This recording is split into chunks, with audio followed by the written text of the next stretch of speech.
Hello, World Wide Web. Radrick here. Thanks again for tuning in to another episode of the Bridging the Gap podcast. Today, I've got another special guest on. We met very randomly on the streets of Sofia back in 2016. We found common ground quickly, being foreigners living there and working towards building our startups. And one night he even caught me DJing at a set in Canal Brew Pub, where we found even more common ground through our love for electronica. He is an experienced entrepreneur, an advisor, an occasional investor who is mostly invested in trying to figure out what the qualities of a successful founder are and helping others in Cardiff, Wales onto their journey to the moon. I'm really happy to have him here as a guest on the podcast. I'm looking forward to having many more. This podcast is about digital nomadism, finding your ikigai, process through Kaizen, learning how to chase your dreams and become the best version of yourself that you can. Without further ado, let's get into it. Jeez. So yeah, you were saying people don't care about a beautiful product; they care about Yeah, whether delivering and I value. think that there's obviously like building beautiful products does matter at a certain point, but in those very early stages, like it's not important. Like people fall in love with the product, they fall in love with their idea, um, and the example I always give, like it's like if you ask 1,000 people, have you ever spilled a cup of tea on your desk? 1,000 people will say yes, I've spilled a cup of tea on my, and your entrepreneurial monkey brain will like, hey, 100% of working adults have spilled a drink on their desk. This is a massive problem. This is a problem I must solve. And the Mm-hmm. reality is, like, nobody's paying to have that problem solved. You know, Yeah. when you change some of the variables, say when you're walking around the park, or maybe if you're drinking red wine and you only have white carpets and you're some kind of weirdo, like those variables are enough to change that. But for the most part, the majority of people who have the issue of spilling a drink on their desk, it's very rare. It's a very low frequency event. It's very low pain, very quick to fix, right? So Mm-hmm. just because a problem exists doesn't mean a product needs to exist to also complement it, right? Sure. And majority of products that come across my desk, decks and whatever, they're just non-problems, right? They're like three excited guys got over enthusiastic in the pub, Yeah. and then 6 months This is a later, great idea. They're quitting their right, and jobs at the bank and they're like, we're gonna launch it. right, and the thing is that they're surrounded by bad data. Obviously, like Rob Fitzpatrick, the guy who wrote the Mom Test, talks about this quite a lot. It's like we're surrounded by bad data that validates what we think is, it's loads of cognitive biases. Mm-hmm. So that kind of comes back to the fact that I'm really interested in what are the behaviors of successful founders. We can look at demographics, like, if you're I don't know, you're a rich white kid whose dad is a VC in Silicon Valley, then of course you have a 10 times better You have a chance good of, shot. Yeah. yeah, you have, but that I don't think, It's not a good indicator of or a predictor if that guy's gonna be a winner, right? Because his experience, he hasn't been installed with the grit needed to get 1,000 no's. sure. And I think there are some, I think there are key behaviors there that we don't understand or that are not spoken about enough. Like we focus so much. So a lot of, say, startup support. So you've been on startup programs, I've been on startup programs. And Mm-hmm. very often what they do is they support the idea with which you attend. So you go, hey, I'm building this thing. And they go, great, come on in. We support that thing. And they're Yeah. biased towards like keeping you alive, when actually the very best thing for you could be someone to grab you by the scruff of the neck and go, what the fuck are you doing? Oh, This is I. bullshit. Yeah. Like they should be supporting you, and they should be saying, Rick, Mm-hmm. we don't give a shit how many ideas you burn through over the next 9 months. Mm-hmm. In fact, if anything, we want to help you burn through. I think there's a really interesting conversation around cadence of innovation loop. Like, obviously, you can't learn enough in like 3 days, Mm-hmm. but can you learn enough to know whether there's an interesting idea there in 3 weeks, in 3 months? Like, what's that cadence? And obviously, it depends on how many hours a week you can devote to it, and whatever. But like, I think there's something interesting there about going, you know what, Rick, come into our program. We think you've got what it takes. And actually, we don't give a shit whether you're building an NFT token-based Mhm. thing, or whether you're building a dating app, or whether you're building an Uber for dry cleaning, or we don't give a shit. Like Yeah. we want you.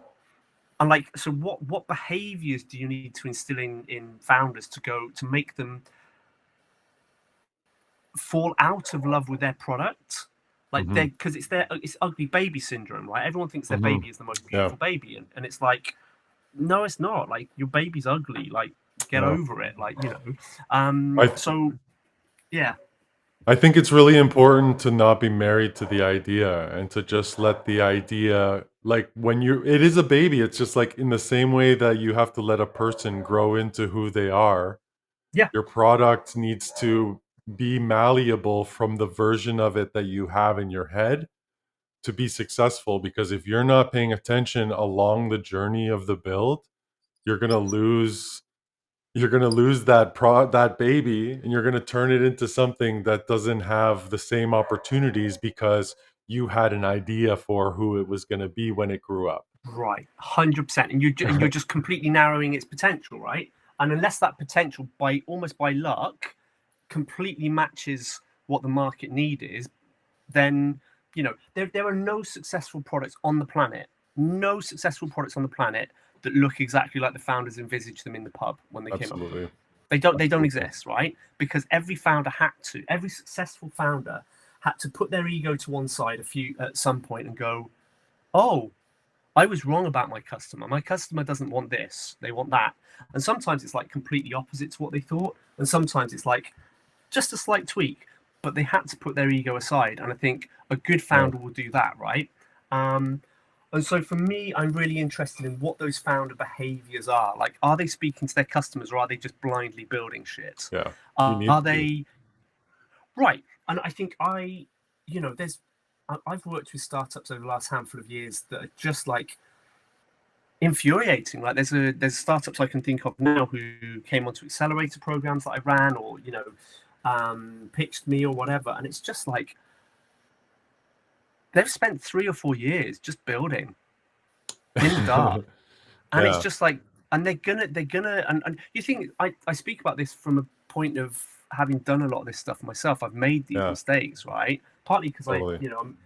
Cardiff in Wales is a relatively small city, so it has that not particularly mature ecosystem. There's not a lot of very smart people here who've built and sold SaaS and tech products. So there's very few people to To turn to. take take you to one side and go, Neil, you completely Yeah. doing the wrong thing here. So I spent years like doing the wrong stuff, Yeah. and just not, yeah. And I think one of the problems is, unless people who've done this stuff who can take you to one side, you're kind of at the mercy of the startup social media bubble, where it's like, Yeah. hey, I had a great idea and I woke up and did my 5 a.m.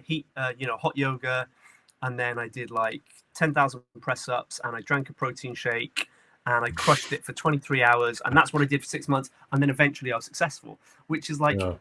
it's a bullshit model, right? It's like, Yeah.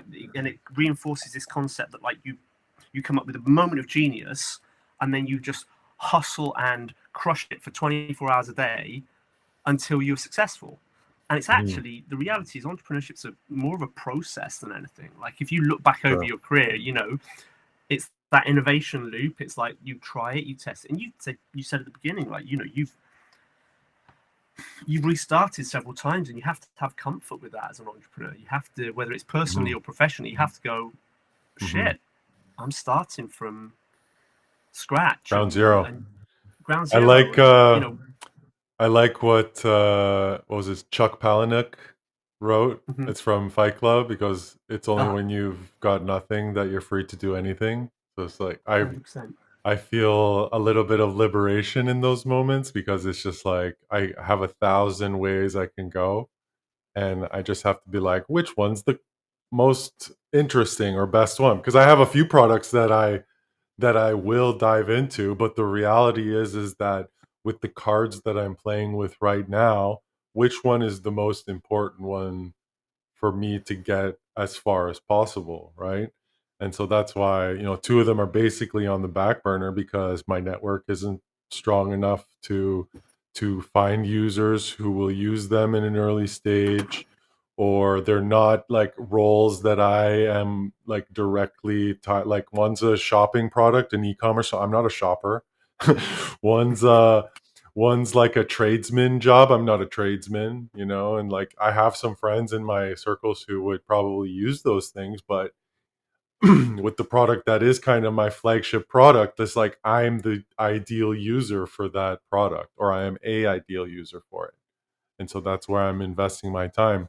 And they all started out as very basic things. Oh, it's like I want to be able to have a landing page without, you know, going and manually changing my website, or I want to be able to collect emails without, you know, paying MailChimp for 2000 more than 2000 emails in my list, or I want to create call to actions without without leaning on, you know, the endpoint so much, so much. Like Stripe makes you nice call to action cards, but Hmm. if it's not Stripe, then you know, how do you do it manually, or if the call to action is to something else, like, you know, just like an appointment or whatever. So it's like there's no dynamics there. So, you know, I started building that product, and then the next thing is like, oh, I want to create surveys and polls and forms, and I don't have three subscriptions to product A, B, and C. You know, so I put all those in one category, and then the next one was,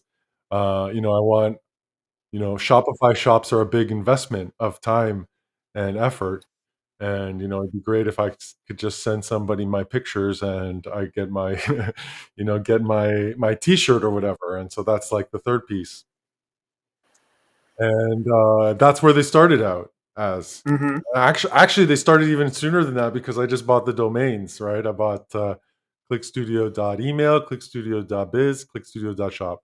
GoDaddy just like threw them at me for like 15 cents or something stupid, when you pay for like 1% of the actual price. And so I ended up with these three domains, and they totally informed the direction of the tooling. And then as those tools came together, I started seeing a grander vision of for how those tools could be utilized. And then a year later, I bought the pro domain, clickstudio.pro, and it it brings in the automation and the chat gpt integrations, right? So now, instead of landing pages that I create and have to write out manually, or where's like go to chat gpt, create my article and bring it over, you know, I can just do it inside of the landing page, you know, and just say I'm going to an article about this, and it'll automatically put it all together for you, you know.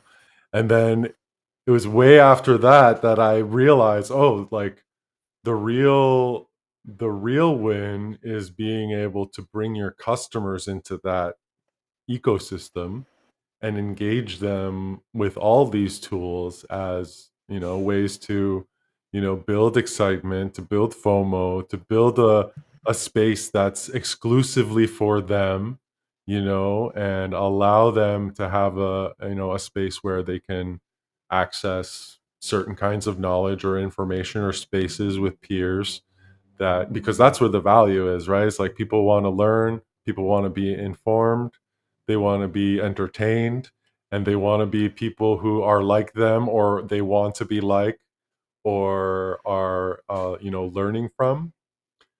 And so yeah, that's where the product is going. And I just like the Hmm. version that I had at the beginning of it, I was just like, I just want to create landing pages without having to change my website, because my whole radstudio.com is all manual, right? I create every landing page. It's old school, it's like straight out of 96, you know, and it works. I have landing pages like the landing page I sent you for the podcast, right? The bridging the gap, like that's manually made, you know. Right. So what Click Studio started out as is like, I want to be able to just have like a widget for that HTML page, right? Because I want to take things off of social media. I think that, you know, we're in a phase where we want to decentralize from you know, from Facebook and from Instagram and wherever, or Wix or Squarespace, because you don't own Sure. those things so much. But yeah, if you have some basic HTML skills, which I think a lot of people do now, You can create your webs. You can buy a domain. You can go on Cloudflare pages and create an HTML page. Yeah. It's like, how do you dynamically manage that HTML page without going into the HTML all the time? It's something like Click Studio, right? So you just go in Click Studio, you can create all your pages and your call to actions and your whitelists, and you can just using a little widget, just like we're pretty comfortable with using widgets now. You can just drop a widget on the landing page, and instead of creating all that shit, you can control the metadata, you can control the content without having to like be a slave to Nice. Squarespace. Yeah. Oh, cool, man. Yeah. So, I mean, are you finding there's kind of traction? Are you monetizing? Is it, or is it just still very, very early It, days? I'm the only user. I just kind of launched it, to be honest. I started because I took lead of so I had a marketing person, as I was saying before. I had a chief of marketing, and he wasn't really delivering in a way that I found satisfactory. And so I've kind of just taken kind of lead on that. I just started doing the newsletters this month or last month. I just started doing the podcast this month or last month. And yeah, so I mean those will all kind of start building the inertia, because like I said again, it's like nobody knows what you're doing or who you are or why you're doing it. Then it's the same as not doing it. So I had to take lead on those things so that I knew Hmm. they were getting done in a at least satisfactory way that's consistent. Because like we said, like I told you, my kind of belief is that being consistent is the win. It's hard to get other people to be consistent. It's like it takes discipline to be consistent, and you have to be in it for something kind of higher than yourself, which is hard to get somebody else on board for that, 100%. because until you put $1 in their pocket, they don't care too much about it. You Yeah. know. Where's the value for them, right? So, yeah, I mean, you're seeing the bigger picture, but yeah, I get it. So yeah, you can get them behind the vision, and you can say, "Yeah, I'm going to give you your slice of the equity at the end of the year," but it's September. There's still no money in it. So that equity isn't going to be worth anything. So until the end of the year, I basically am going to be on my own. And then come January, the way I'm launching this, I'm doing like, instead of founders, I'm using fractionals. And Hmm. so what I'm doing is I'm taking the products and I'm dedicating that portion of the equity to an equity collective instead of to untested founders. And I'm basically opening up the board. Say there's eight chairs on this at this table, and there's room for a CEO, a CTO, a CMO, a CCO, et cetera, et cetera. At the end of the year, we all split 10%. It's an hour per day. It's 250 hours in a year per person. Hmm. There's 2,000 or two. Is it 200 hours? Yeah, it's 50 weeks. No, Five it's days a week. 250. It's 250 hours in a year, and there's 8 cheats, so it's 2,000 hours like available in the equity collective. Either you show up or you don't. You get that point for the hour per day, or you don't. And the secret sauce is to be consistent. Show up every day and do 1 hour of effort in your discipline. And the hypothesis is that as a solopreneur, I'm only a single process. I can do 8 hours per day, but what happens actually as a solopreneur is you get super hyper focused about one thing, and you forget about the other n number of things, right? But if you have somebody who's a specialist in a discipline, and they're just focusing like they're working in parallel with you, And you can do whatever your secret sauce is, because as solopreneurs, we all have our own strengths, right? Maybe we're marketing people, or we're creative people, or we're tech people, or we're product people, but we're rarely more than one thing. And we rarely can do those other things well, right? So the hypothesis is if I can bring in one person per seat on that board to champion that piece of the business for me, at the end of the year, instead of, that bell curve that they show is like, if you do 1% every day, this is what Mm-hmm. you get at the end of the year.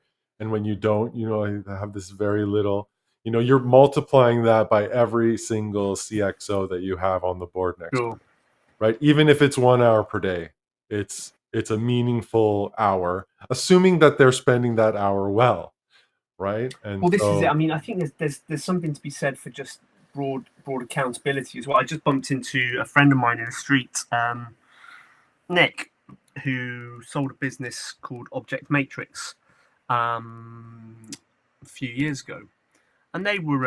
I mean, I still think the business exists, but it's like a data business, basically data storage for video.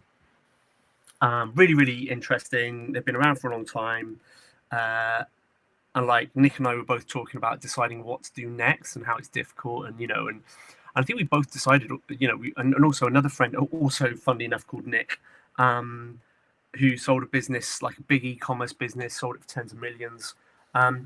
We talk about needing co-founders, and there's something around the accountability, and I'm really interested in that accountability bit, because coming back to what I was saying earlier about behaviors, it's not just about like making doing the right things at the right time. Like there's no point spending 500 hours building a beautifully crafted bit of tech, bit of functionality that you have no idea whether anyone's going to use, right? It's much better to spend like those 500 hours speaking to customers, or whatever that looks like, right? So, but it's all very well knowing that stuff, but being kept accountable, because I think also founders tend to be people who can get drawn in by shiny things and end up being drawn into the wrong bits, and and all that kind of stuff, right? So I think there is something about having a co-founder, or somebody or some process that keeps you accountable. mhm. Because I'm really bad at it. I know the right things to do. Like I've done the research myself, read all the papers. I've worked with hundreds and hundreds of startups, and I know what early stage startup founders should be doing to maximize their chances of success. And yet I don't always do it myself. I did a piece of research a while back where I asked 100 startup founders, this was all anonymous, 100 startup founders, like, put in order the order in which you should do these things. And so I gave them a list of like things to do, right? And it was like, go and raise money, start building the product, speak to customers, do market research, create a functionality or product list, whatever, a bunch of random things that startup founders might do in the process of building a startup, right? And Yeah. broadly speaking, although you could argue about one or two of them, like broadly speaking, they were in the right order. Most people got them in the right order. And then later on, when you ask them, oh, so this startup you're building now, tell me the order in which you've done things. And it's just like, these guys know the right thing to do. They Yeah. know the right thing, but we're all suckers for like just getting stuck in, right? We entrepreneurs almost by their nature are people of action. They want to get stuff done. They go and do things. And so you can end up doing the wrong thing, or the thing that is shiniest, or the thing that's right in front of you, or the thing that's most urgent, or the thing that's loudest, right? And I think sometimes The you need, easiest. just I think they go for yeah, the or just the easiest. easiest sometimes, right? I've Yeah. started working with like this accountability coach in New York, and it's the best $100 I spend a month. So this guy called Evan, it's called Covoy, COVOY.io, right? And basically for $100 you get every week you have a half-hour call with a couple of other people. There's a group of you. It's a super tight, super focused call, but just once a week someone challenging you on like, why are you doing that, and is that the best use of your time, or is that, how's that? We talked about your quarterly goal last week. This doesn't feel like it leads into that quarterly goal, so like, should we? And it's just Should like, you be doing it? Yeah. right, just having someone ask us, it's like therapy, right? I had Yeah. therapy this morning. It's like, I don't think my therapist necessarily knows more about the world than I do, but she's good at challenging me and asking those questions. And obviously, Yeah. some things she knows more about than I do. But like most of this stuff I know, it's just like having someone ask you the question when you're so wrapped up in your own shit, sure. right? So yeah, I've Well, been working with Evan. there's power in the conversation, right? When you go to somebody and you say, "This is what I'm doing next week," and then you show up next week and you didn't do it, you have to face that. When you're Yeah, you just have to like justify inside of it, when you're inside your own head and there's nobody to be accountable to, then it's really easy to just cheat yourself. You know, I have a 100%. I have a service like this too. I call it Nomad Camp, and it basically it's a little bit more. It's $100 per session is what I do it, and it's a weekly thing. But basically that's what it is. It's just like a stand up. You know, I'm basically productizing my process. You know, it's like, what did you do yesterday? What are you doing today? What blockers did you encounter, and what did you learn? These are the four main questions. You know, and when you show up, it's people always ask, like, you know, how how do you get over those things? It's just like you can't skip the hard part. You have to show up and you have to have these conversations with people so that you are consistent, so that you always have a way to course correct along the way, because you can have all these goals, but unless you're executing on them and making sure that, you know, along the way you're making the right the right shifts in direction, then you're just going to end up in the wrong place, you know. What do they say? If you don't change where you're going, you're bound to end up no, if you don't change direction at the right time, you're bound to end up where you're going. It's like such a convoluted thing, but it's like, are you checking your direction? Are you making sure you're doing the right thing? Because if you don't do that regularly and have someone to do it with, then you're going to end up, lost at sea. Yeah, 100%. Yeah, it's so what it is, I mean, it's the equivalent, the parallel is like building a product, right? It's like if you predefine exactly what the product's going to look like, and the example I always give to people is like, if you take off from like Berlin to fly to New York, unless you course correct, even the tiniest variables in wind and weather and whatever, you're going to end up in Florida, not in New York, right? So, you have to be willing to course correct, and you got to know where you're going, but you've also got to be willing to make those changes.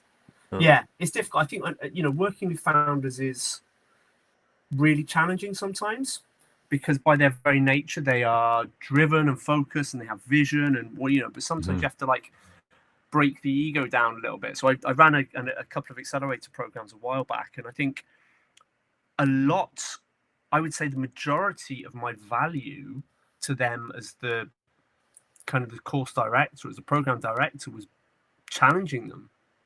Because so historically most of these startup programs support them, which is good. I think just yes men, like, oh yeah, very good, oh yeah, you're doing the right thing, right, oh yeah. How can we get you that meeting with that person? It's like, nobody's ever saying, is this person the right person for you to be meeting, or is it and I think there is such thing as bad revenue, right? I think you can there can be the kind of thing that takes you this. Yeah, just like we have, bad investors, bad revenue, the wrong type of customers that take you down a blind alleyway. But, and I've seen startups here in Wales where, because Wales is a relatively small place, you can easily get to meet relatively influential people and end up getting deals with big companies that was never your core. If you built your entire company around a consumer SaaS play where you're like getting 50,000 people paying you $5 a month, why are you chasing a $5,000 contract from some big company? Because it's like, oh, revenue. You've only got like $25 a month so far, and somebody says $5,000, but you end up just working for 6 weeks really hard for $5,000 on a tangent. And it's for one customer instead of the whole community of customers that you could be serving. Right, and it's just not scalable. And fine, if it opens up another opportunity for you and you realize, hey, we're not B2C, we're B2B, and here's our thing, and we can serve these customers at $5,000 a pop, then great. But 9 times out of 10, that isn't a scalable conversation. That's not a scalable customer type. So yeah, I think working with founders is trying to be challenging whilst also being their friend. Like I I got an email just earlier from someone who was one of my accelerator programs a couple of years ago, and he's pitching a new product. And he said, "Oh, can you review my pitch deck?" And he said, "Be brutal," and in brackets he says, "I know you, Neil. You will be." And it's like, but I think that's where my value is, and I'm not an asshole about this stuff. But like, no, of course not. And Constructive. if I'm doing them a disservice by going, "Hey, dude, that was great. Well done." It's like, no notes. You're going to smash it because it's not, People need to realize that when people are giving you that kind of feedback, it's because they care. If they were an asshole, they were just, that's the answer. They would, oh yeah, it looks great, or they just skim past it and ignore it. It's just like people take things really personally when they're like the persons that created that thing. But if anybody who's coming back with some kind of feedback, they're doing it from a place of like appreciation or love or or respect. They want exactly. They want the best for you, right? Yeah, it's easy to take things personally, but I think that's the biggest lesson actually that an entrepreneur can learn, is to just not to take it personally. It's not an attack on you, it's an attack on this asset, right? Exactly right. And again, this comes back to the whole kind of thing of like falling in love with the product, right? If someone says, "Oh, that I don't think it's product," it's like, you shouldn't really give a shit. Like, it's not important, right? Okay, maybe your feelings are a little bit hurt, but you should be able to reflect on that and go, actually, why are they pushing back? Why do they think this isn't going to work? There was a guy I took onto the accelerator program, one of them a couple of years ago, who, I'm going to be frank, I didn't really rate his product, but I rated him. I didn't rate his idea. But on the interview I did with him, I was like, oh, this guy is like, he's really coachable. He wants to learn. He wants to get better. He's definitely going to be willing to listen to criticism and to feedback. Like, this is probably not going to be the business that flies for him. But like, how do I, so let's get him into the program so that we can find out what the business is that will fly him. And I think we should take more of a, well, there's even an accelerator program in the UK called Entrepreneur First, and I think that's pretty much their thing is like, forget about the product, like what does the entrepreneur have to offer, and focus on them. So yeah, I think it's an interesting challenge trying to. And the problem is in Wales we have lots of government-based support or government-funded support, and there's not any ex-founders running these programs. So a lot of people running these programs are like, it's just a shot in the dark. Yeah, you kind of get lots of business consultants, in inverted commas, kind of people who scaled a SaaS product or a B2C proposition or a tech that, they've never done anything like that. So, you got to take their advice and support with a pinch of salt. A grain of salt, yeah. Yeah, exactly. What do you think about, like, I know a lot of, well, maybe not every kind of entrepreneur, but a lot of people start with the design. Do you think this is folly because it locks you into a vision? I think design in the early stages is kind of overrated. I think people, again, it comes down to ego. People are like, well, I get this pushback a lot. So I run these workshops around validation and early stage products at the moment, and I run it quite regularly here in Cardiff. And the pushback I get from people is like, I don't want to, I'm trying to, Nomad List, right? Peter Levels, that's a very successful business now, but it started as a spreadsheet. It was a Google Doc, right? And it was just a publicly editable Google Doc. Like, if you want to move to Cardiff or Sofia or Nicaragua, like, these are the values, like how much it costs to live there a month, what's the weather like, what's the internet like, all that kind of stuff. Like, so Nomad List became this like sensation, but it was basically a spreadsheet to start with.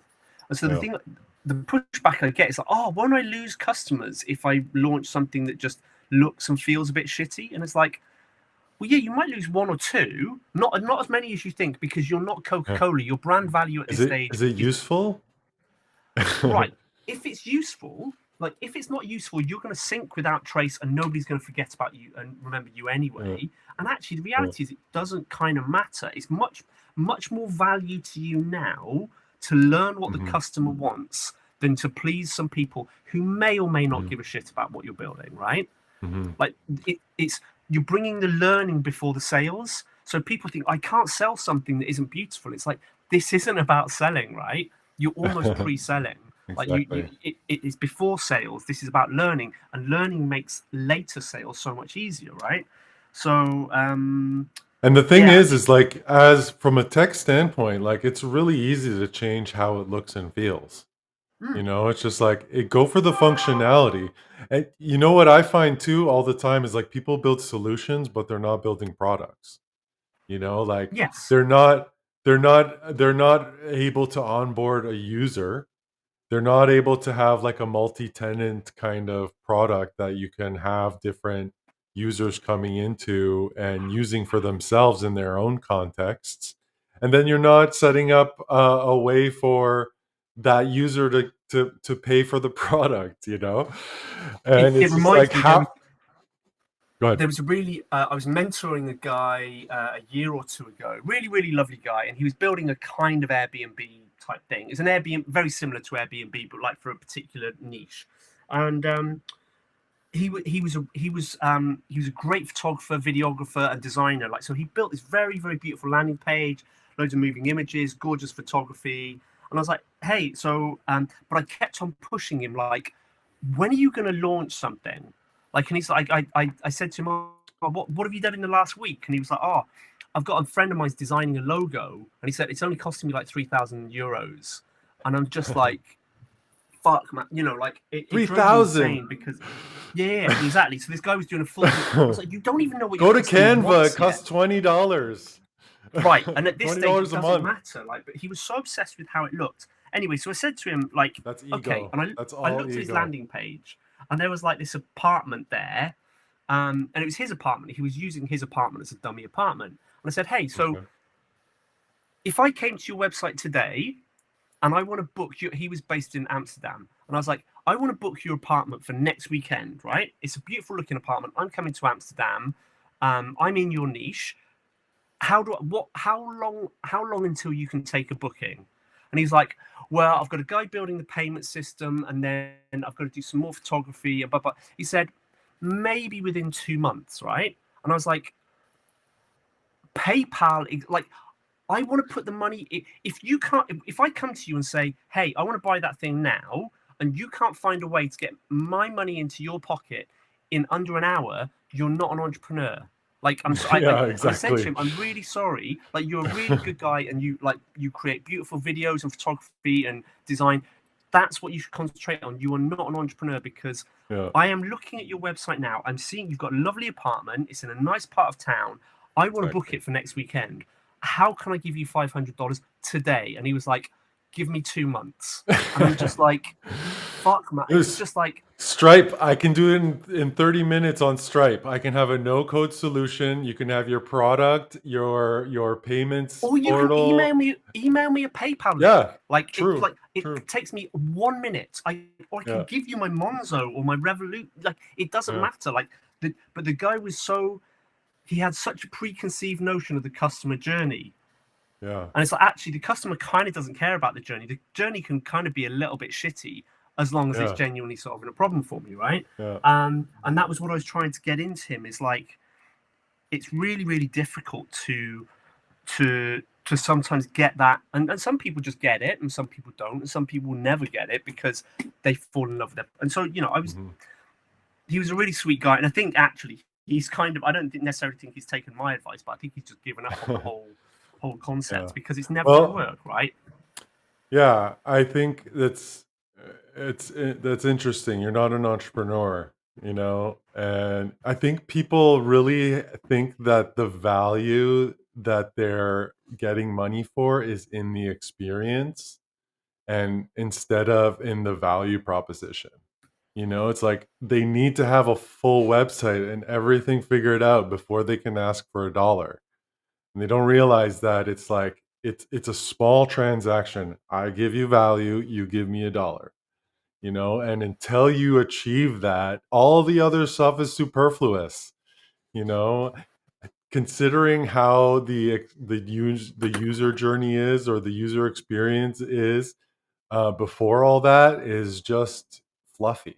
It's just like, are you Yeah, delivering value? Are you exchanging money for that value? Until that you get to that, like, because I do it all the time too. It's like are like, people come to me to an idea, and we'll build all this stuff because they're like, oh, these ducks need to be in a row first, and I'm just like, man, here's the value, here's the user, here's the money. It's just like, you can have that in a month if you make the moves correctly. It's like, we've been working on this for 6 months, and you're still afraid. I think it's just people are afraid to ask for money at first. I you think know there's also a thing of like, when you ask for money, you can very quickly find out that you don't have anything, right? That you don't have a successful bit, Oh, yes. So actually you that's think that it's avoidance? They're avoiding that transaction because it will maybe so. invalidate everything that they've invested themselves in. It's sunk cost fallacy, right? It's Oh, like, and so the sooner you can get to that, interesting. Interesting. like the sooner you can Hmm. get to that, the easier it is, right? Because I can ask you, like, I can say, "Hey, Rick, I'm gonna knock up a spreadsheet this afternoon. Can you send me $5?" And you and that's an easy thing to do because I have no emotional attachment to the spreadsheet. It's just an MVP, or it's like a Hmm. pre-MVP. In fact, I've almost stopped I'm trying to stop using the phrase MVP and starting to think of using MVT, like minimum viable test, because I still Hmm. think the word product gets people Hmm. into the frame Yeah. of mind of like, it Hmm. has to be a fully Has to have functional, all beautiful this thing. stuff. Yeah. Right, and Hmm. actually, at this stage, you are not a business. You don't know if you have a business. You are just an idea. You're Hmm. just a concept. You're Hmm. poking around. You're pushing buttons, just trying to see what works, and then that's when the product design comes in at a later date. Because actually, what Yeah. you've done is you're trying to maximize the bit that right? You know that like 100 people use it, and they give you, say, a value of an average user income of, like, say, $10 a month, and you're like, hey, how can we squeeze that to $12 a month, right? Hmm. And we squeeze that by $12 a month by Hmm. increasing the flow from this button to Hmm. this button, this page to Hmm. that page, and making that Hmm. page beautiful. But in the early stages, it's just like, shit, do people want it or not, right? And Yeah. that's the minimum viable test. Like, what's the thing that Hmm. you can do to test whether the Yeah. pain exists, right? And All right. every single test you do is just, you're positioning yourself to hear signals. Like, does the Hmm. customer want this product, or is there enough of a signal here for me to invest more time? Like, that's all you're doing. Like, it's just like, Hmm. is there enough of a signal here to invest more time? If not, Hmm. fine, go and work something on something else. And there may be a signal, but it doesn't necessarily guarantee you're going to be a huge success. It just means it's worth taking the next step. Hmm. You Exploring know? more into it. I think Yeah. another thing that slows people down is like, they decide, okay, this is what the product's going to be, and this is how much I'm going to charge for it, and it's like, it's not until they achieve or get to that milestone that they can justify how much they want to charge for it, and Mhm. they can't find a way to be like, this is, early adopter pricing, or this is like, let's just take donations to see if there's money. It's just like, until they can justify that $50 a month or whatever they have in their mind as the value proposition, or the value of the subscription or whatever, then they can't let it go live, because they can't ask for that money yet, It's and really it interesting blocks because them from moving forward. yeah, because it reminds me actually. There's a kind of an analog there. Like, I used to run, the TED talks, or whatever. I used to run like TEDx Cardiff, like, so the sort of one of the biggest, one of the first TEDx events in the UK, and it's really successful. And we did really, really well. And Claire and I, who ran it together, like my friend Claire, and we did a really good job. It became really highly rated. But in the early days, we were like kind of obsessed with how slick the thing was. And we, like, when you've got like 8 different presenters and they've all got their different PowerPoints and keynotes, and it's kind of a bit of a mess on your laptop, and you're trying to load up different presentations. And we would obsess about, oh no, we don't want the desktop to show on the big screens, it looks amateurish and unprofessional, and we wanted it all to flow, and like, nobody gave a shit.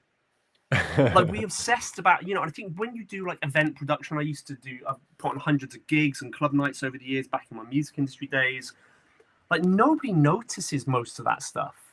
Like they Yeah. notice, like, did I get value from the key bit? Like, was there an amazing speaker? Was the band brilliant? Like, I don't care that, like, okay, like nobody wants to queue for 40 minutes to go to the toilet, but like within reason, like there's like we Hmm. care too much about the small things sometimes, and the Yeah. user, like, does it fundamentally do a job? Hmm. And that's all you care about in the early Hmm. days until you can extract more Hmm. value from the process. Like, it doesn't really matter. Yeah. Um, I yeah, so always we say progress over perfection. Because perfection 100%, right? is not achievable. You can always get a little bit closer to perfection, but what's really important is that you're taking the steps, and if the first step only gets you so far, then at least you're a little bit closer to the top than waiting to take the first step because it's not perfect yet. Right. And I think I've been thinking a lot about both in my own life and in terms of business. I think, if you go to any, like a doctor and say to, okay, so tell me, what are the 5 things I need to do to maximize my chance of being healthy at the age of 80, right? They're not going to say, hey, do hot yoga and increase your magnesium intake. And they're going to Yeah. go, don't smoke, move your body every day, have good friendships and family relationships, moderate your calorie intake. They're going to give you like 5 fundamental basic things. They're not Hmm. going to talk about those 1% things because it's like Pareto principle, right? There are 5 things that dictate your success in any given, or 4 or 5 things that, and it's about identifying what are those fundamentals that maximize What your was it chance of called? success, right? Burrito? There's the 80-20 law.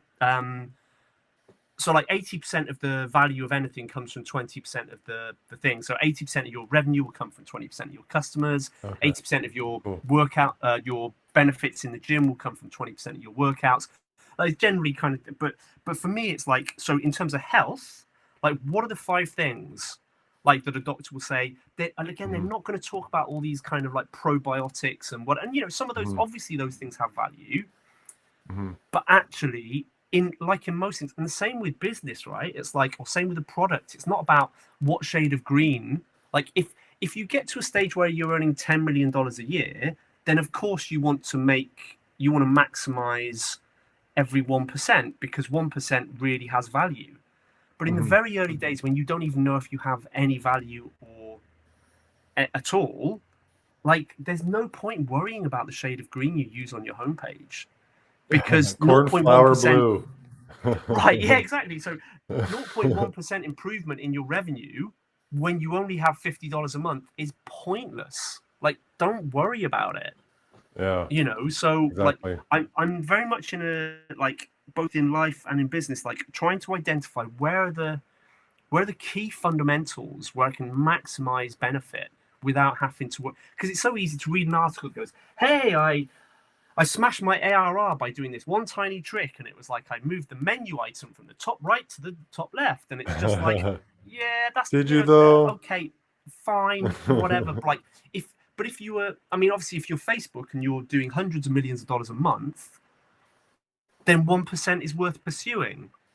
Hmm. But I think so. Yeah, I definitely try to find those key things, right, in business and in life that I think one of the kind of yeah, just like even in therapy, it's like you can go so far down the rabbit hole of like worrying about tiny little personality aspects or defects or flaws or whatever, and it's like, oh man, am I a good man? Do I What's the do I root say help? cause? What's the root cause of those things? Yeah, and am I do I phone my mother? Do I give money to charity? Do I, I'm doing, Hmm. am I kind to everyone I know? Yeah, then, maybe sometimes I can give myself a break. Um, yeah, As long as you're not a psychopath, Neil. as what is it? Something like 80% of international CEOs or something are psychopaths. So, Psychopath, narcissist, Machiavellian. yeah, exactly. John Ronson's book about psychopaths is fascinating. Yeah, once I read that book, I was like, oh yeah, I definitely know some psychopaths. I I'm pretty sure I'm related to some. Yeah, I'm Yeah, break I'm breaking the generational curse of psychopathy. yeah. Oh my god. Anyways, so is that what Ramp is? It's an No, accelerator? so Ramp is a Ramp is a business I don't really have much to do with on a day-to-day basis. We had two merch businesses, um, direct to consumer for the could sell merch direct to their fans, and we sold that a couple of years ago, and that was doing well. So and then Ramp is more of a sort of relatively traditional promotional merchandise angle with a so we for like Is that businesses. the Say t-shirt again? business?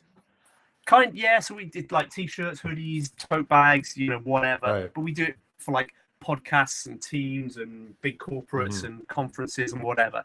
But it has an e-commerce angle, which is the slight innovation bit on it. Relatively traditional business, but we do really well. We sell mainly in the UK and the US. But I have a co-founder who runs that business. I don't really have to do it anymore. Once we sold Dizzy Jam, I kind of was like, I'm kind of done with t-shirts.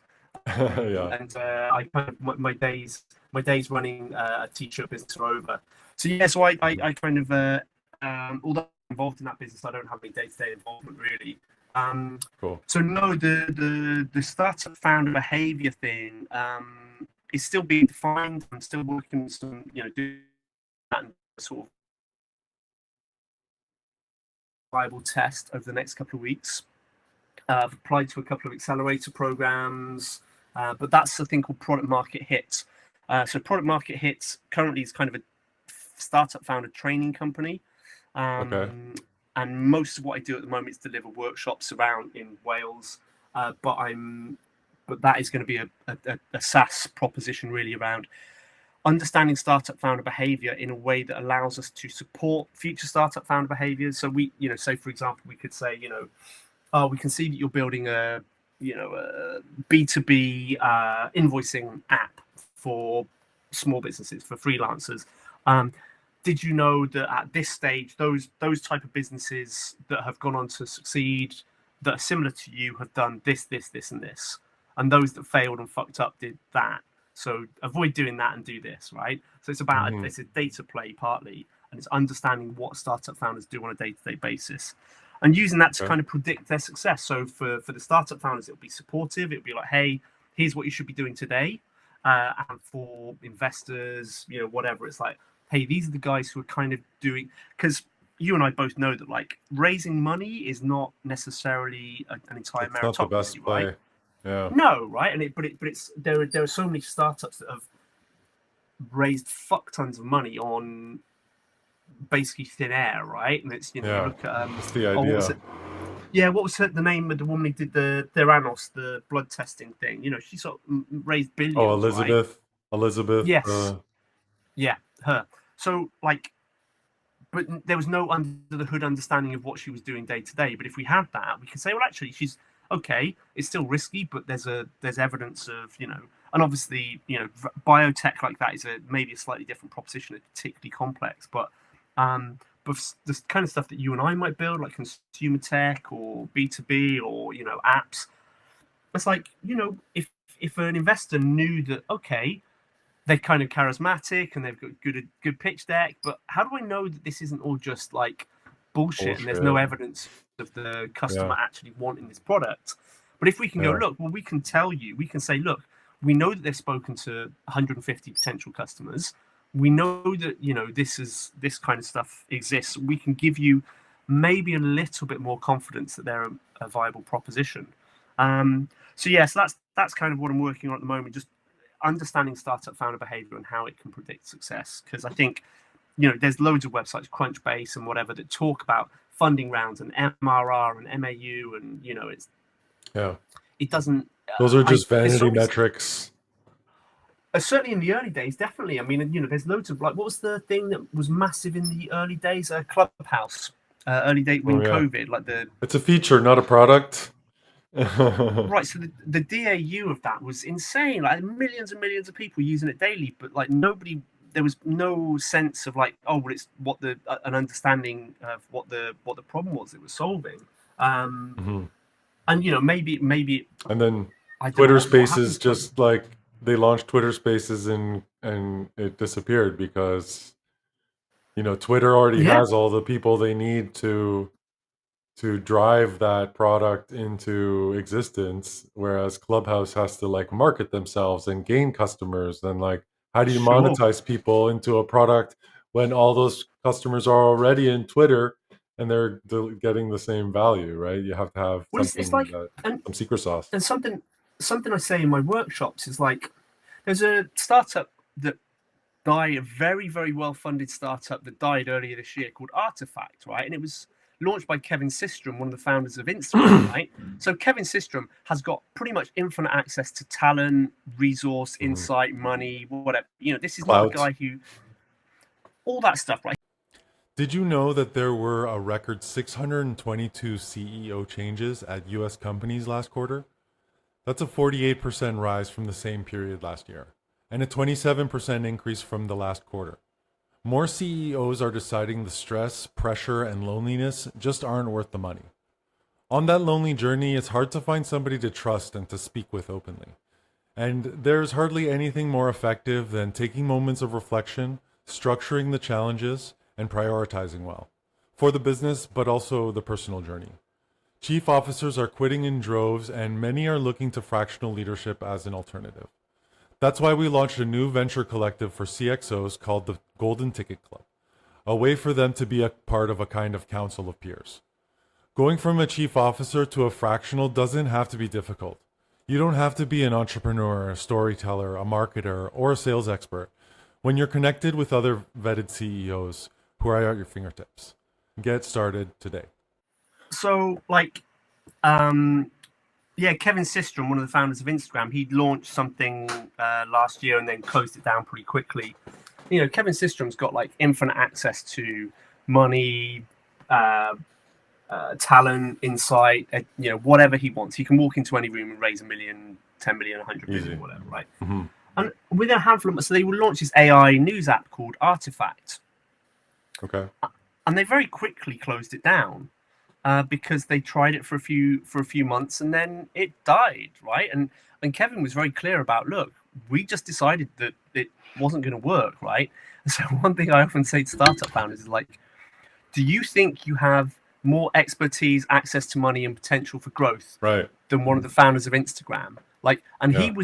he was able to just go, and he says in one of the press releases, it's like, we just decided that the best route for us was just to walk away. Like we think we built something brilliant, and we think there's a lot of potential here, and maybe at some point in the future someone will smash this. But we decided sometimes the best thing to do is just to walk away. And that's what I try and tell the startup founders. Like, and it's difficult sometimes to know when that point is. Like, it's not always clear, like when you should walk away. And sometimes there's some people might have walked away and they were like 10 minutes from success, and they will never know. But like, you can spend your whole life thinking, oh, I'm that close.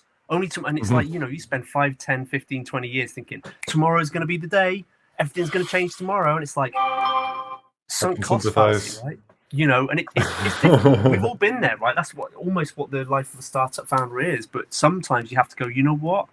That sunk cost fallacy, I've got to walk away. I've got to find the right. And actually, all the statistics bear this out. Like the startup founders that win, it's never their first startup. It's rarely their second startup. It's the third, fourth, fifth, sixth, seventh, whatever, right? Yeah. Right.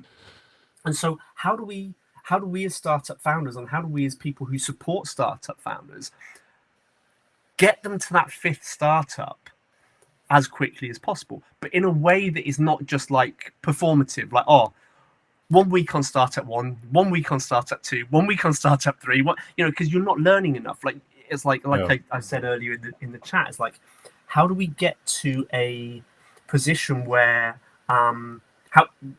what's the optimum learning cycle? Like, is it a month and 200 hours? Is it like what does that look like? Like, I don't think there's one size fits all, because obviously a biotech is well, we start from different places, right? Yeah, and obviously someone who's got like we a have part-time different job knowledge or right. And if you're you're a single mum and you've got a part-time job, then of course it's a world of difference to somebody who can spend 20 hours a day on this and has infinite resources like Kevin Systrom or whatever. But like, there's got to be some kind of understanding of like what does that learning loop look like? When do you know you've learnt enough to make a call? And you're never going to make 100% right call, because sometimes you could be like, I think sometimes the worst thing that can ever happen to a startup is they're making $500 a month, or even $2,000 a month. It's just like chasing the carrot, right? Because there's just enough there to make you think you've got something. So it's a lot easier if you're like, nobody wants this shit. Like nobody, zero revenue. Like that's an easy call to make. Yeah.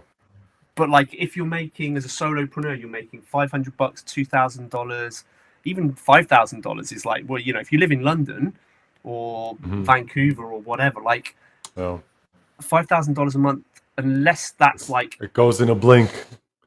It goes in half, right? And $2,000-$3,000 easy for rent, another $1,000 for food. Right. Another $1,000. And that's only if it's $5,000 net profit to you, right? Mm-hmm. So obviously the business costs money to run as well, right? Like there's probably $500 for servers and databases and AWS. Right. So but I think that is a dangerous amount of money, because it can make you think, but actually you may have just maxed out your full opportunity. The full size of your opportunity might be so how do you you might only have 2 customers or 10 customers paying you $500 a month, but they may be the only 10 people that are ever going to pay you. So find a way to automate or walk away, right? It's hard to walk away from $5,000 a month, Yeah. Or, I mean, you got to be willing to make changes. It's like another thing that I think people get sucked into is like when they do start making that extra buck, they start spending it immediately.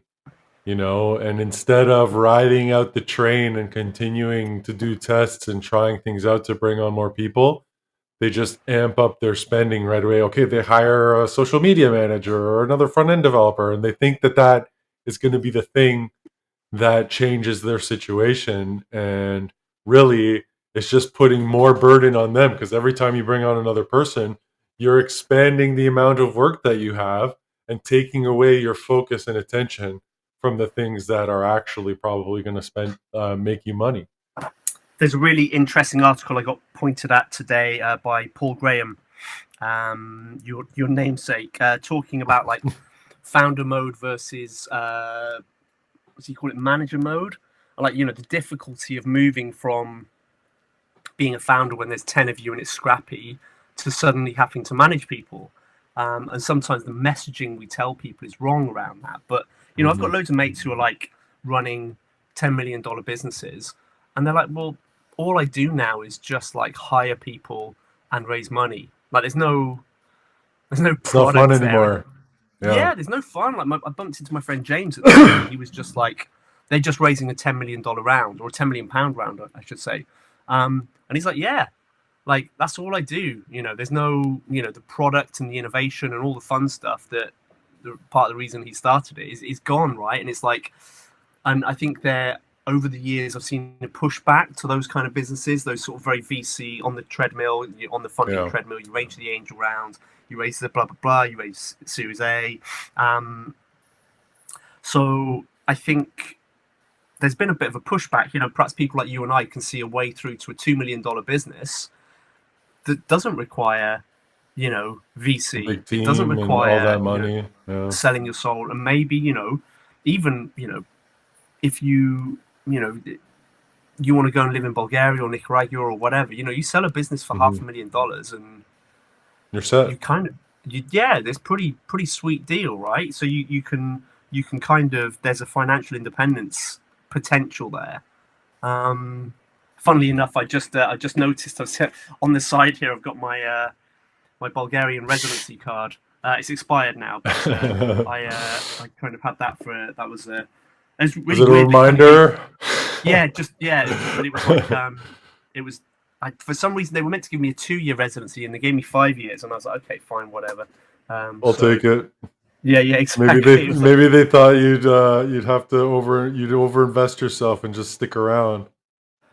Yeah, I mean it was interesting, but then I knew lots of other Europeans who just got 2 years. I don't know why I got 5 years, but yeah, I was kind of sad, and it was kind of I came back long before the 5 years ran out. I was only there for a couple of years, but it's quite funny to have that sort of residency card there as a reminder of a kind of a transformative time. I think moving, you know this much as anyone, right? It's like moving to another country changes you, right? It changes how you see the world. It changes how you approach things, especially somewhere where the language and culture is very different.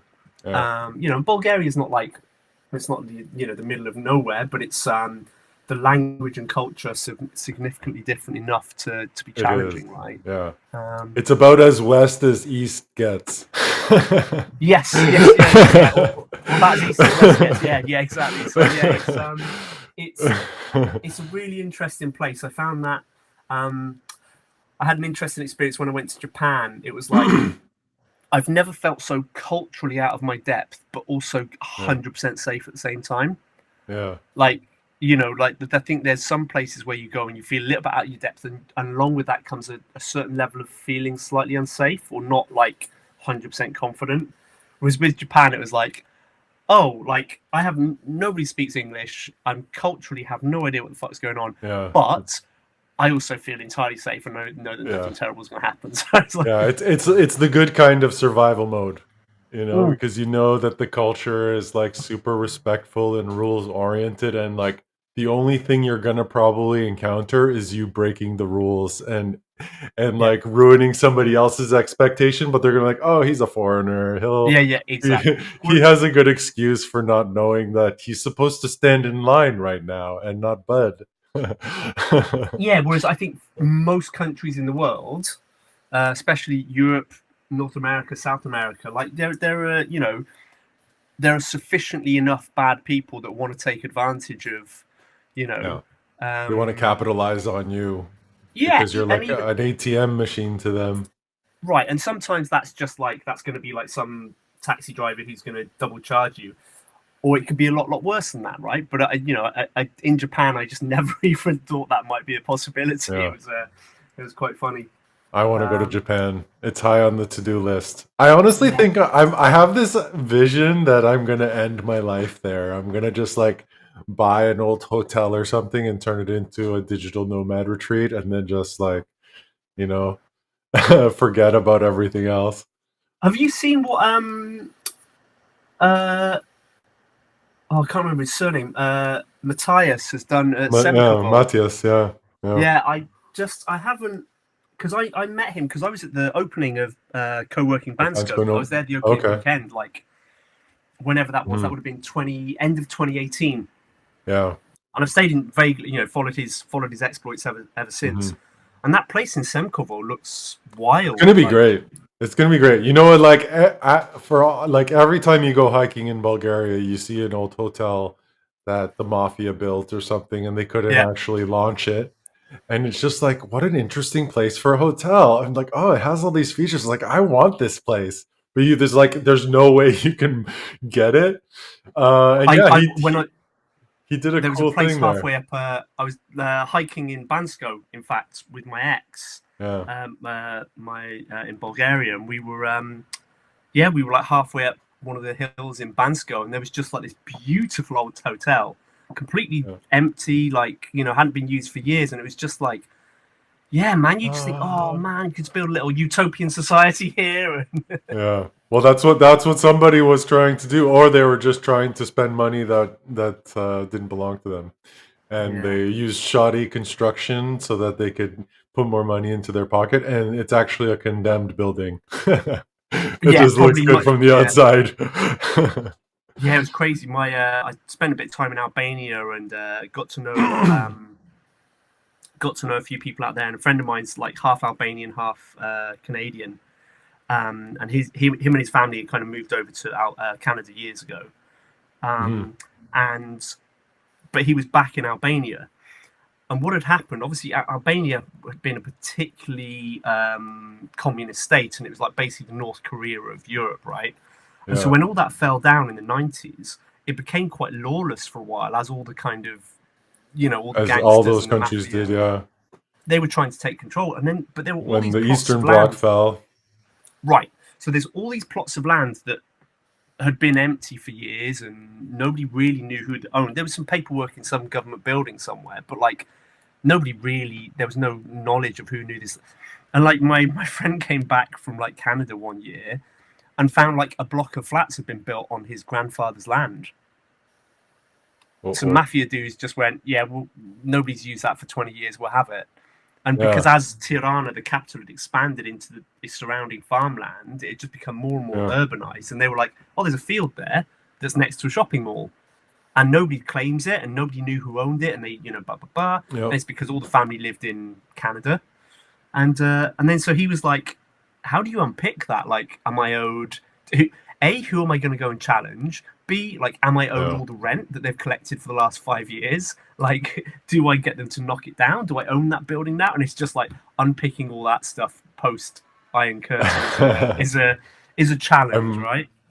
What did he do? Do you know the Don't story? know. Like I actually saw him a few months ago. I was back in Albania a couple of months ago, and I totally forgot to ask him. But he now lives in Switzerland. He met a Swiss girl and lives out there with a kid. But yeah, living the dream. Just so happened. He doesn't care about Albania anymore. He's got Switzerland to cope with.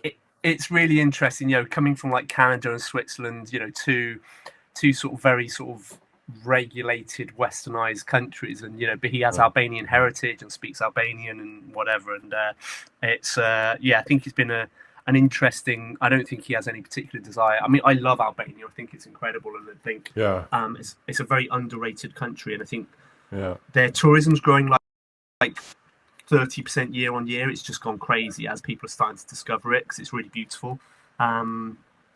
But yeah, I think it's a country I want to spend more time in. But I can imagine, again, like Nicaragua, it's like you can float above it as an expat tourist. Yeah. There is a level of if you have to deal with the bureaucracy, it will probably drive you crazy quite quickly. It's up to you to like protect what's yours. What's the 7 laws of the harvest? Do you know these? This is it's a Bible.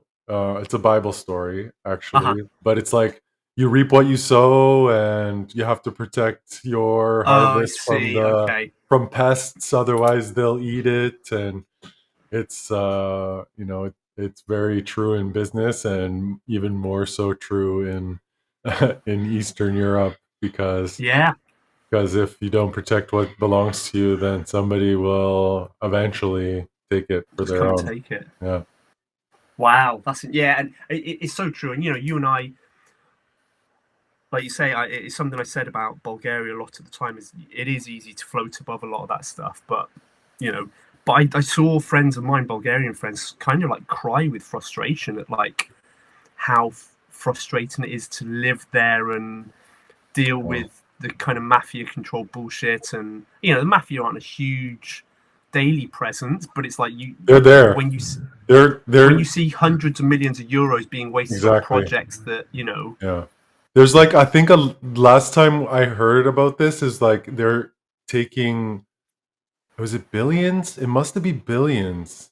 Is it billions from the EU? It can't be millions because it doesn't seem like enough. But they're taking like $11 billion every year from EU funds, and that's why for years they weren't able to get their EU status, is because there wasn't enough regulation inside of the country to allow the EU could give them that right, which they've gotten it now. I think in the last year or so, they've now become Schengen. They've joined the Schengen zone. I think Romania as well. And so they must have put some kind of ducks in a row, but I think when I left, there. they were arresting a lot of people. They were making a big show of like arresting lots of people, and that there was some government officials got arrested. I remember, I don't know if you know, do you remember the junction Orlov Most? Like there's a Borisova Gradina, the big park, right? So there's a big junction down near the bottom of road called Saragradsko Chaussee. And anyway, so this big junction, and it got resurfaced like maybe about 5-6 years ago. And apparently, this is what I heard anyway. They half-assed they didn't put the bottom layer on, and the whole road just washed away. Basically, yeah, but they were because basically they were just holding them to ransom, just going, "Oh, it's going to cost us another 5 million to do this work," and it's just like, oh, yeah, because they can get away with doing that shit. Yeah. Um, yeah, I don't Uh, because there's no legislative structure to force them to yeah. Well, there's repair nobody at their own checking. cost. There's nobody checking while they're doing the work, right? Or they just pay the guy off who's doing Yeah, supposedly checking to ignore their yeah. role, and then they don't notice for 5 years or 10 years once the road washed away that it wasn't actually created to spec. And in that time, everybody just has to deal with the holy roads. The thing is, it's like it's quite. I'm kind of conscious that also like we're painting this image of the Balkans to like people listening as some kind of lawless hellhole, when in fact, it's It's it's lovely. It's it's lovely. really lovely, and there's a Go, great go. I particularly lived in there for cities, five great years, quality of life. basically. So, I mean, I enjoy it.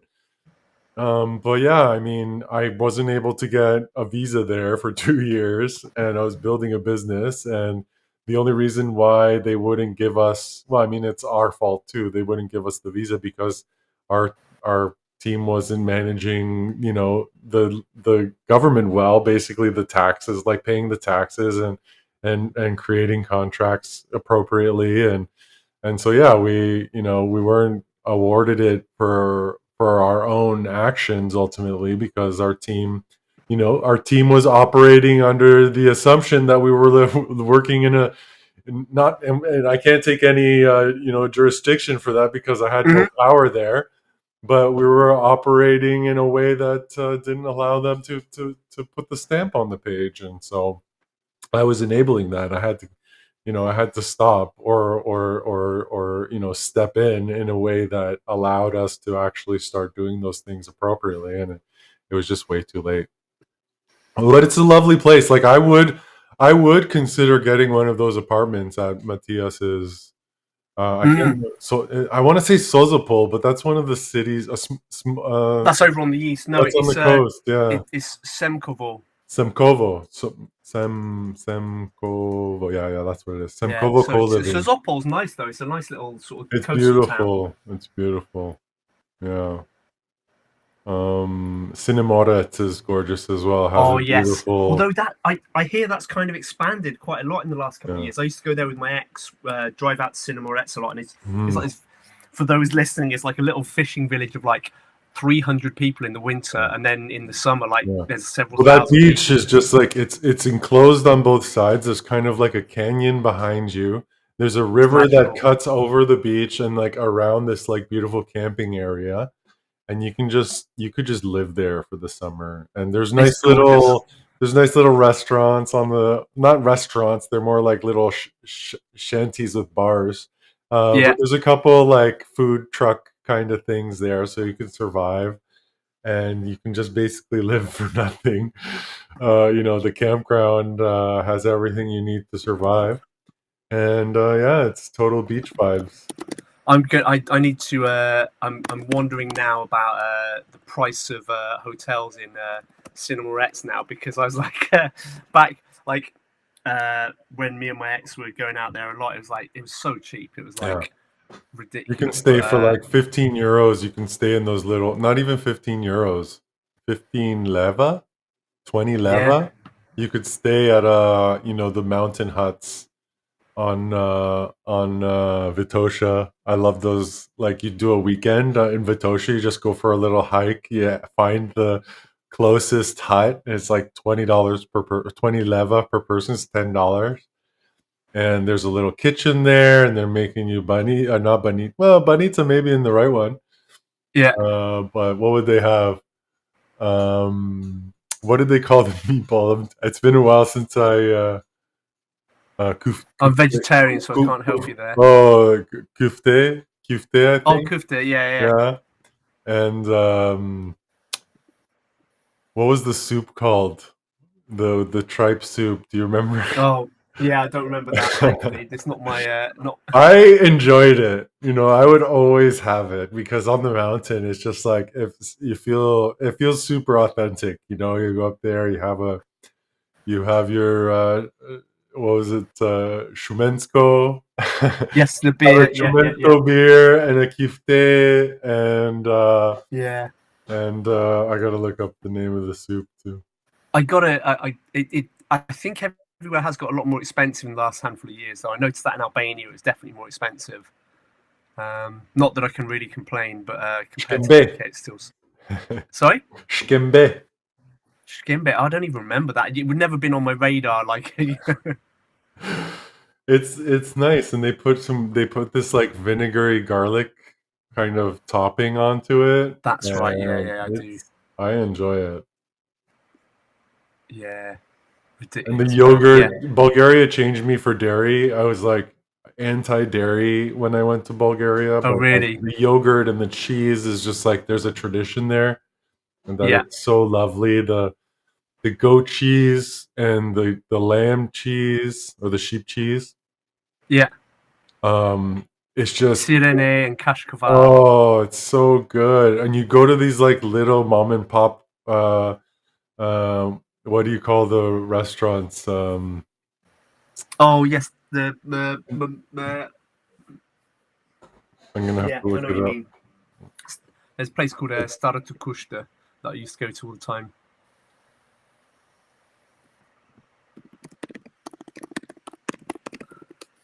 We're just Googling here. What do you call Yeah, it? I know.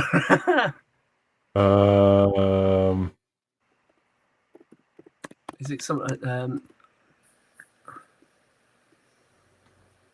Yeah, it's going to annoy me. I have to look it up. What do you call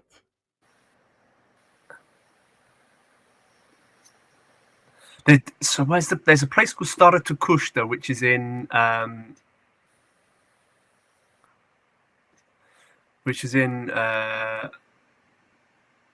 yeah, I can't remember it now. It's good. I actually learned some pretty decent Bulgarian, but I kind of just forgot it. Yeah, I actually did too. I was starting to get conversational when I left. Mm. Oh man, Tarator. Oh, Shkembe. What was Shopka? So many good things, man. So Yeah, many good and this things. is it. That like you can live an amazing quality of life there, and I mean, Sofia in particular is a big European city, right? And great quality restaurants and food and nightlife and whatever. I think it's but it's got Bulgaria's got the fastest drinking population of any country on the planet per capita. Just because outside of the big cities, there's not really anything. So There's all nothing to the do. It's just yeah, out of yeah. pure boredom. So you can imagine if you're just like a young person, got something about you, you've got two options: you move to Sofia or you get out, right? And that's what most people are doing, right? They're just moving out to different parts of Europe because they can. Also, it's the first generation who've been able to move out of the EU, to move to sort of leave Bulgaria. Like the parents weren't able to, right? So you can't blame them to just go. Yeah, well, I mean, if you Yeah, wanted to make money, you had to learn a second language, and that second language would draw you to wherever, if you learn German, you'd go to Germany. If you learn yeah. Italian, you go to Italy. If you learn English, you'd go to the UK. But I mean, you and I didn't struggle for like you. I know people who live there for 30 years who never learned a word of Bulgarian. They just speak English, right? And you can easily survive that way because anyone under the age of 40 speaks like pretty much fluent Bulgarian, right? Mhm. So, sorry, fluent English. Yeah. Yeah, it's. I do kind of miss it sometimes. I just miss that. I think because I didn't intentionally move there, I was only meant to be there for a couple of months, and I kept hanging on and staying there for a couple of extra months. I think my thing was just like I suddenly woke up and realized I'd been there for 2 years, and I was like, oh, I need to make a decision now. Like, do I live here or not? Like, I've just been kind of and I had a girlfriend, and it was all So I just had to eventually make a decision. Yeah. Um, You probably made the which is right one. Yeah, I You think can so. visit. I said, look, if I am going to stay here, I just need to stay. Like make a decision. I live here now, rather than just kind of like making a decision every 3 months. Like, oh, I'm going to stay for another couple of months, stay for another couple of months, stay for another couple of months. And at some point I just had to make that decision of like, I'm out of here now, you know. So yeah. Yeah, I mean the problem with it is that, because the cost of living, you think you're going there to conserve on capital so that you could spend it in better ways, but then you're just also limiting yourself to the cost of living there, right? It's like, this is how much money Yeah. you need to survive, and therefore this is how much you get because we want to use this money for other things, and it's just like, that's that's not how Yeah. it works. And again, I think it almost comes back to that startup thing of like, sometimes that stuff makes you soft. Like it doesn't force you to become market resilient. Yeah, you just kind of become, what's the word, you become, not accustomed to it, Yeah, but you can't. Yeah, you just localized, you become, habituate to it or whatever. And yeah. I think there's I think unless you're very careful. Hey, so the word we were trying to remember is mahana. What? A mahana. Mechana, Yeah. mechana Yeah, so that's the Bulgarian word for a traditional food, sort of local restaurant. But restaurant. I think if you go to those places with a very short, like go 3 months, right? I'm going to stay here for 3 months, and I'm going to smash it for the next 3 months. Then of course you'll make a success of it. But I think I stayed too long, and I was just like, yeah, like you, I got soft, I got used to living, and then I basically was putting all the money back into the startup, and in the end, it worked out okay. We sold the business and whatever, but like, it was never quite the success it should have been. I just don't think we were aggressive enough. Yeah, and I think that's what happens when people join all these like government-sponsored programs, and you bounce from like accelerator to incubator to free desk space to grant. You do that, and nothing's ever saying to you, It's kind of hey, a distraction, I feel like instead of all that time that you spend grinding away to get into those things, if you put that into the business, you'd probably make money. Focus yeah, on the earnings, focus on the community of users, focus on delivering value to those people, and they become your funding source, and you can count on them if they are counting on you, yeah, and that to me that's what I'm chasing now. It's just like, how do you deliver value and keep those customers happy and healthy, because finding customers is a drag. Finding new customers is tough, but like, if you can find a customer and make them happy and like start delivering additional value and asking them for a little bit more, man, that's the way to win. my newsletter that just went out today was around minimum viable community. Yeah. You know, and there's a so My newsletter today was about the tribe framework of how to maintain a successful community. okay. So how do I subscribe to your newsletter? Just go to my LinkedIn. Yeah. I'm all in on community this year. My products are focused on getting a foot in the door, but in the long game is building a community and serving them so that they can build community and serve their community, because that's how it'll scale, right? Because if you don't just have a community at one layer, but you have a community in 2 or 3 layers, talk about scale. If you Yeah, can bring one absolutely. person in who has 1,000 people in their community, and you're monetizing not only that individual but also their community by a few points or whatever, man, that's the win in the future.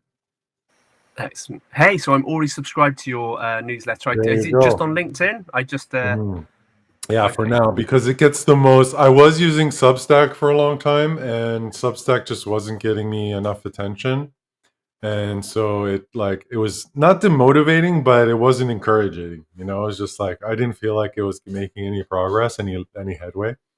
But in LinkedIn, I have 4,000 people, or close, yeah, getting close to five. And so, every day if I'm putting out a newsletter, it actually has a shot at getting some attention. Yesterday, I got a comment from Justin Welsh. I basically did a feature on him, Uh-huh. And we, within a matter of minutes, put out a post. His post was using the exact same sentiment. What was the sentiment? Um, it was about your future self seeing you through their memories. We both put out a post in it within a matter of minutes about the Wow. same concept, and I was like, "Oh my god, I can't believe that we're on the same wavelength today." I said that in his, and then so he came into my newsletter and dropped a comment, and I got 1,500 views in that day for that. Yeah, I was like Wow, that's interesting. skyrocketed. I was just like, how am I going to keep up with this? Oh. And so today I tried to tap into Greg Eisenberg, who's another like community focused Sure, yeah, I'm subscribed to his thought newsletter. leader, and I haven't checked to see whether or not it's gotten anywhere, but yeah, That's I interesting. I might try that because I'm on Beehive and I have like a handful of hundred subscribers. I think it's like yeah. 400 subscribers. But yeah, it's not like You got to use that when you have the following. You got to use your network as is at that layer, and then once you get to a certain point of attention, that you can pull people into like a non social media newsletter. That's when you start drawing them into something like Beehive, mm, because until you have that following, it's like people aren't going to necessarily they're on your newsletter as a matter of convenience in LinkedIn. It's a really easy end to be like, yeah, I'll follow your newsletter, sure.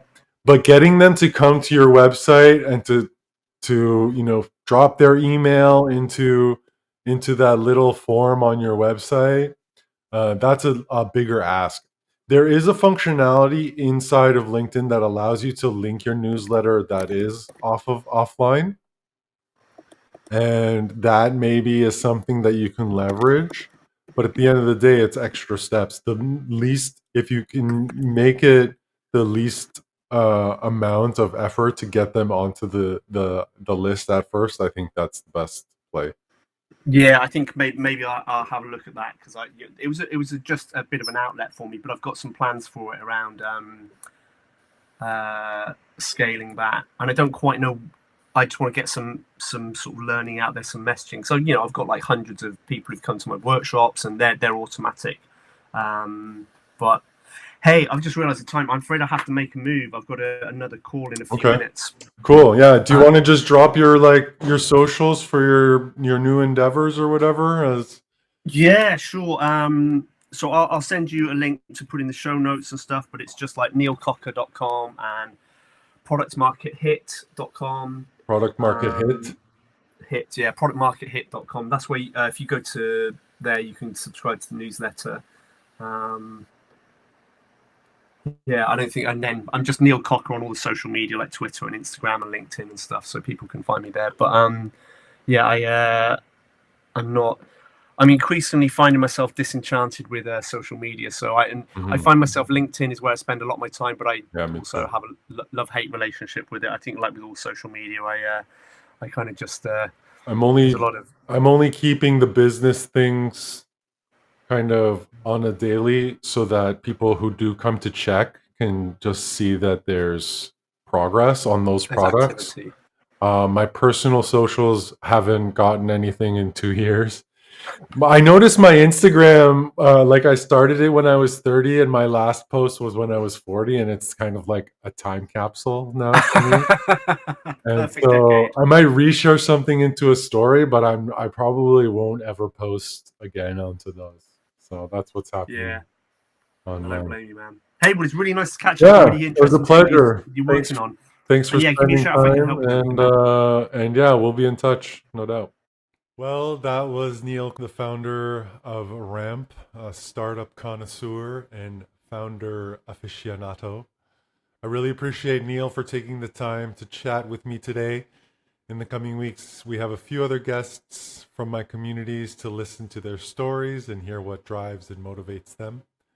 If you think you'd like to share your story, if you're a fractional leader, if you're a digital nomad, if you're a solopreneur, please feel free to follow this podcast because I'm making it for you. Get into my DMs. Would love to talk to you and hear about what motivates you, what drives you, what your passions are, what your mission is. and I hope to talk to you soon. Stay tuned.